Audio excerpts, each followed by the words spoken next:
Okay, I want to talk a little bit about peacefulness tonight.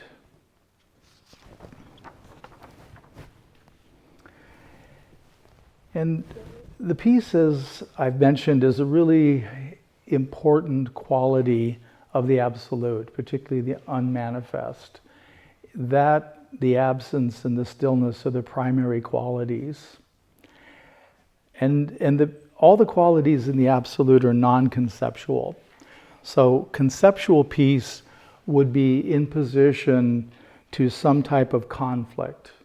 We'd say there's a conflict, and when the conflict resolves, there's peace. So war, peace.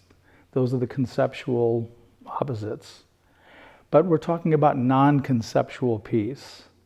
And this is a peace that isn't positioned against other concepts.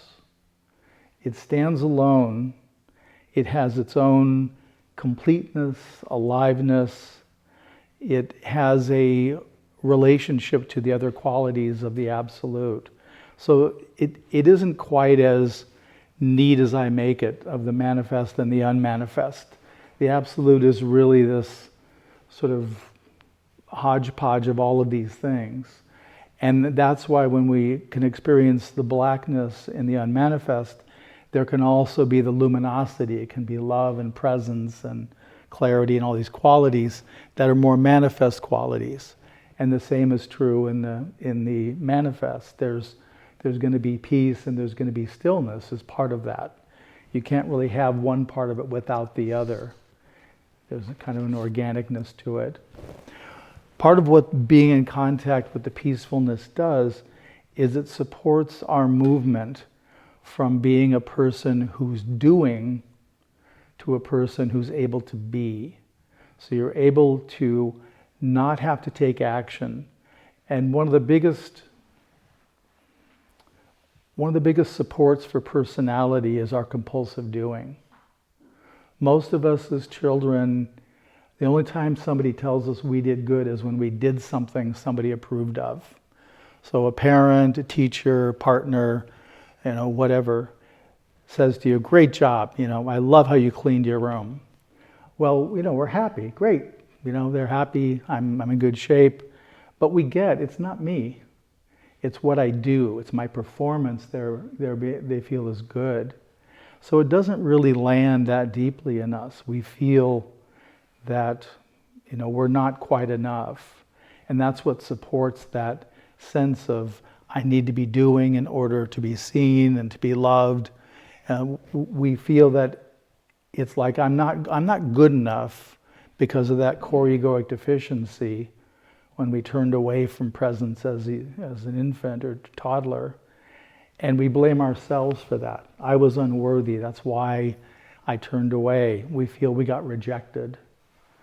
And so that really drives the compulsive doing, and peace really helps us settle that. We're able to get in touch with our beingness, with our value that doesn't require any doing.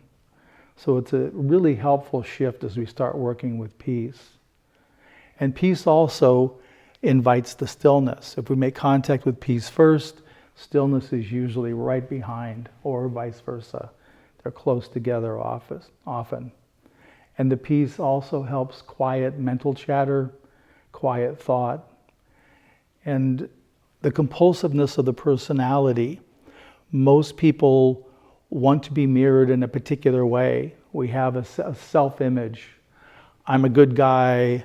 I'm good at doing these things. So that's what I want you to look at. Look over here at all the stuff I'm good at, and then I want you to mirror that.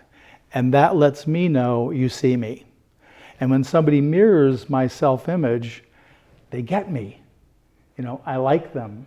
I want to be in closer relationship with them.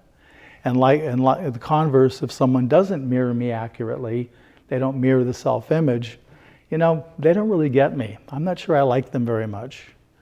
So it affects our relationships, how well we're mirrored. And so the peace and the stillness help quiet that. It really calms down the compulsive needs. And we can more authentically be with our personality structuring, our history, and we can begin to unplug from that. And peace becomes our vehicle, peace and stillness to cessation. When we go deep enough into peace and stillness, that becomes cessation. The peacefulness causes everything to quiet down. It brings profound peace, so everything stops. And that's what opens to cessation. So it's a very deep quality of embracing peace as being in cessation. Part of our resistance to cessation is we understand as we approach it, I know I've got to say yes, and I'm also really clear I don't know how to stop it. I don't know how to come back. And that's the draw, that's the pull keeping us from going in. I have to give up control. I remember the first time I was on the verge of cessation and I could feel the pull and I could tell this is completely out of my control. I don't have any control over any of this at all. And there's the question, do you let go? Do you agree to be drawn in? Even if you don't know how to get back out. And my reaction was, well, if I'm going to get drawn in, there's not many better places to disappear than cessation, to be steeped in peace. I can think of a lot worse places to be stuck. So, but we have to say yes, we have to be willing. And that comes in time. As you have repeated contact, you build more and more trust. So a couple resistances to peacefulness and ultimately cessation is really a commitment to our personality as a cornerstone of reality. I understand the world because I am this personality. Everything else hinges off of that. A deep attachment to concepts. There are people that love ideas. They love language. They love sharing ideas. They love talking with others. Those people have a lot of attachment to that as identity. If you go into peacefulness, that's going to quiet. It's going to stop. Who are you going to be then? So again, it comes back to identity. We feel if we move deeply into the peace and into the stillness, we're going to expose the core deficiency. If I get quiet enough, I'm not going to be able to keep this thing hidden. It's going to come out and the absolute's going to go, whoa, whoa, whoa. You are not coming in here with that. Everybody else can come, but not you. But that's the fear. The fear is we spend our whole life hiding the core egoic deficiency. We've constructed a personality to keep everybody from looking over here. Look at all the good stuff I do. That's what the personality is doing in part. And then finally, the final resistance is fear of profound aloneness. Aloneness can be very, very disturbing. When we're out deep in the peacefulness, there's nothing around.